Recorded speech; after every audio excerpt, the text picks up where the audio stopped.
Today's video will reveal the marvelous spiritual world known only to those who were close and intimate friends with St. John Bosco. Over the next 10 minutes, we will cover just a little over 2 weeks worth of diary entries made by one of those close friends, Father Bonetti. We'll start off with one entry in which Don Bosco reveals to him how he can see what is happening far away from him just by thinking of it. The Miracles and Prophecies of St. John Bosco, a project of America Needs Fatima. I'm your host, Adrian Fonseca. Subscribe for new episodes every Monday, Wednesday, and Friday. Today I will tell you how Don Bosco could see events happening miles away, how he could read souls, and had a foolproof method for driving the devil bankrupt. Before we begin, here are some themes to think about during the story. 1. The power of a regular confession in spiritual warfare. And 2. The importance of meditation during the elevation of the Holy Eucharist, and how seemingly simple spiritual practices can yield profound results. And here's a question for you. How might Don Bosco's approach to confession and spiritual direction be applied in our parishes to reinvigorate the sacramental life of the faithful? And if you're inspired by Don Bosco's unwavering commitment to his faith and to his flock, consider becoming a monthly donor to support the continuation of his work. Details are in the description box down below, but now let's dive into our story. What follows is from Father Bonetti's diary entry of Sunday, February 10th. This evening, 4 or 5 of us were with Don Bosco in his room, while the rest of the community was watching a play. I asked him how he could see things from a distance. He replied, "It's like having telegraph wire stretched from my head to wherever my thoughts take me. All I have to do is set up communications is to think of whatever I want to know, and I immediately see what is going on. For instance, I am now here in my room. Well, if I so wish, I can see a boy in the entryway of the oratory."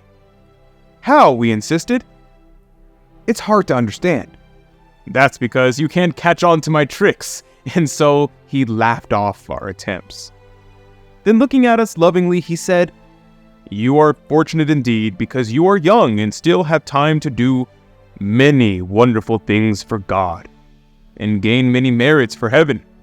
But I," and he said this with emotion, "am already old and will soon have to die and go empty-handed to the Lord." In reply, we remarked, "Father, you can't say that. You are working without rest day and night. You can't say you are empty-handed." "Well," he replied, "what I do, I am bound to do. I am a priest, and even if I gave my life, I wouldn't be doing more than my duty." "If that is so," we replied, "it's better not to become a priest." "Oh no," he corrected us. "Suppose God makes you clearly understand that it is His will. Would you resist? You can't. You must obey. However, I console myself with the thought that God is very merciful. If when we shall appear before Him, we can say, 'We have done what you have commanded,' we shall hear those consoling words, 'Well done, good and faithful servant. Because you have been faithful over a few things, I will place you over many. Enter into the joy of your Lord.'" Exactly 1 week later, Father Bonetti's diary contains an especially revealing dream about the devil. Dated February 17th, it reads, "Today, Sunday, Don Bosco said, 'This time the oratory is driving the devil bankrupt. We can say he is utterly defeated.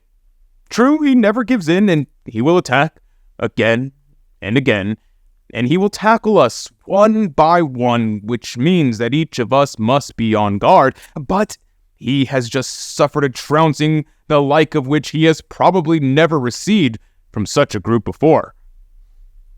I tell you candidly that the effects of the dream is something that has no counterpart in history. It is something unheard of. Foolishness in the eyes of the world, but the height of wisdom before God. Deo gratias. We then urged him to write his dream, but he replied, I can't, for 2 reasons. First, there are things concerning myself and others that I am not free to reveal. Second, many things would not be understood. He then told us of something that had happened to him that very day. He said, one boy was still afraid to make his general confession.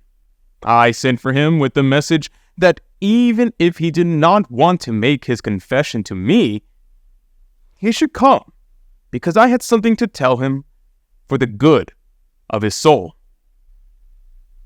He still refused, until a good friend tactfully took him by the hand and led him to my room.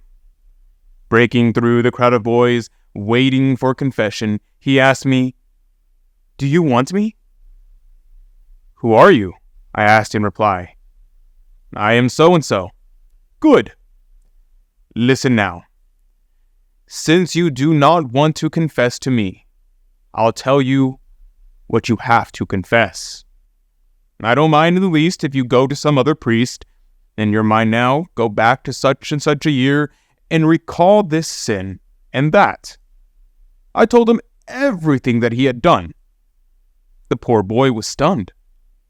I might as well confess to you right now, he said. I don't want to tell these things to anyone else. He did so, and went away so happy that it was a joy to see him. That same evening, Don Bosco gave the good night, an intimate talk that he has with the boys every single evening. So far, he said, I've told you of your past life. Now I have something to say to each of you privately concerning your future and the enemies that you must guard against. We believe when something is helpful to souls, it must certainly come from God and cannot come from the devil. I have an exceptional piece of news to give you. The devil has been badly beaten in this house, and if we keep this up, he will be totally defeated. We will here mention something which happened repeatedly at the oratory. At times, boys going to confession to Don Bosco did not promptly examine their consciences, or needed help to overcome their shame or to unravel their spiritual difficulties. Sometimes they merely sought the easier way out. In these cases, they would say to Don Bosco, Please, Father, you tell my sins. And Don Bosco would tell each one all that he had done with surprising accuracy. It happened too that Don Bosco occasionally would find the sacristy thronged with boys waiting for confession. He would take a look at them and then say to one or another, You may go to communion. He knew their consciences were clear. The boys themselves went away happy, convinced that Bosco had read into their hearts. Often we ourselves on our way to the altar to say Mass had difficulty in crossing the sacristy through a crowd of kneeling boys waiting their turn for confession. When we returned after Mass, the sacristy was empty, and Don Bosco was preparing for Mass. February 18th marked the start of the Lenten catechetical instructions in the festive oratories. On the 22nd, he gave the boys a special gift of speaking Italian rather than their own dialect until Easter, saying it was unfortunate that they were no longer using their beautiful national language. On February 26th, he said, The best time to ask and win favors from God is the time of the elevation of the Holy Eucharist. For this reason, Don Bosco desired that vocal praying, singing, and even organ music should cease during that time. February 27th, the best, simplest, and easiest way to assist at Holy Mass is that suggested by Saint Leonard of Port Maurice. Divide the Mass into 3 parts. From the beginning to the elevation, meditate on our Lord's passion. From the elevation to communion, on our own sins and the sorrow that we should feel for them. And then from communion to the end, on the resolution to sin no more. I hope today's video taught you a lot about Don Bosco's spiritual life. I know I did. Honestly, there is so much packed into this video, you might want to watch it again and again, and even take notes. Hearing from Don Bosco has been like taking a master's course in the spiritual life for me, a shining light on things that I had trouble understanding before. If I had to choose just one lesson from today's video to take to heart, it would be the importance that St. John Bosco placed, that we all should place, on confession. In his own words, it is the key to driving the devil bankrupt. And who doesn't want to do that? What are the confession lines like at your home parish? Are they anything like those of the oratory in which Father Bonetti states that often we ourselves on our way to the altar to say Mass had difficulty in crossing the sacristy through a crowd of kneeling boys waiting their turn for confession? Sadly, in far too many parishes, priests have told me that hardly a dozen parishioners out of hundreds go to confession on a regular basis. It is no wonder that we see the devil making inroads with increasing boldness, that Satanism is on the rise.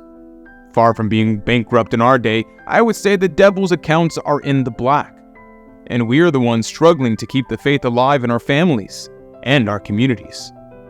I believe that if we all gave the same priority to regular confession that Don Bosco did, we could turn the tables on the devil and restore the peace that is missing in our hearts and in the world.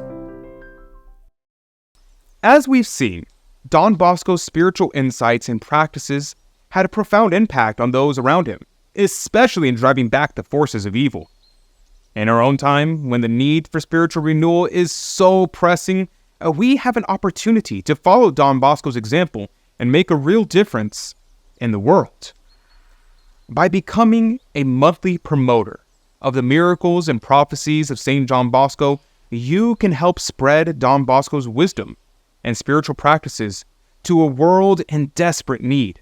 Your support enables us to produce content just like this, reaching countless souls with the transformative power of faith. As a monthly promoter, you'll receive spiritual benefits, including Mass remembrances and daily rosary intentions, and depending on your level of support, you may also receive beautiful religious items and books about Don Bosco's life and teachings, connecting you tangibly to his enduring work. Your monthly gift, no matter the amount, makes a real difference in revitalizing the faith and combating the spiritual challenges of our times. The link to become a donor is in the description box down below. Join us in this vital mission and be a part of Don Bosco's lasting impact on the world. Today, we've had a glimpse into the extraordinary spiritual world of St. John Bosco. We've seen his ability to read souls, his emphasis on regular confession, and his insights into the power of the Mass. The lesson that we can draw from this is clear. By prioritizing our spiritual life, especially through regular confession and mindful participation in the Mass, we too can drive the devil bankrupt in our own lives and in our communities. And as we face the challenges of our own time, let's remember Don Bosco's example. With faith, perseverance, and the grace of God, we can turn the tide against evil and restore peace to our hearts and to the world. Now, what did you think about today's episode? What stood out to you the most? Leave a comment in the comment section down below because I'd love to know what you think, and I know for certain others will as well. Thank you for joining me today. St. John Bosco, pray for us. May God bless you, and Mary Immaculate keep you under her mantle. God love you.